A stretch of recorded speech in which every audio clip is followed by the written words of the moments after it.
नारा यही रोकिए, जितनी बड़ी बात उतना बड़ा नारा। आपसे आगे वालों की जिम्मेदारी मैं उठाता हूँ, पीछे वालों की जिम्मेदारी आप ले दें। हाथ उठाना इसलिए भी अब वाजिब है क्योंकि जो जुमला अब पढ़ लूँ ना, इस जुमले को मौला ने कहा है तो नजर में आप लोगों को रखा है। आप नहीं बोलेंगे तो कौन बोलेगा? हुसैन फरमाते हैं लश्कर बड़ा है, फौज ज्यादा है तो सन कयामत तक। मेरे भाई जागो, अगर लोग प्यासे रहे तो तू जीता, सबीले लगी तो मैं। अगला ऐलान सुन, ओ यजीद 10 मुहर्रम से कयामत तक अगर तेरा लश्कर बढ़ा तो तू जीत गया, और अगर मेरे आजादा।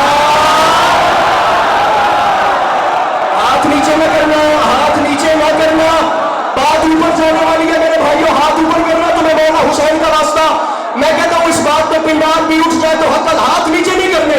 इमाम हुसैन का रास्ता दिया, हाथ नीचे नहीं करने, हाथ ऊपर करने का इसलिए कहा। बात अगली बड़ी आगे, अल्लाह करेगा इस्लामाबाद बर्दाश्त कर जाए। और यजीद हुसैन ने तेरा गुरूर खाक में मिला दिया, और खाक में ऐसे मिलाया।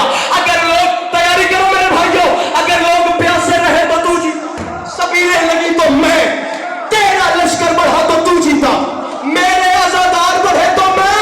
और यजीद सन 10 मुहर्रम से लेकर कयामत तक अगर तेरा बेटा खलीफा कहलवाया तो तू जीत गया।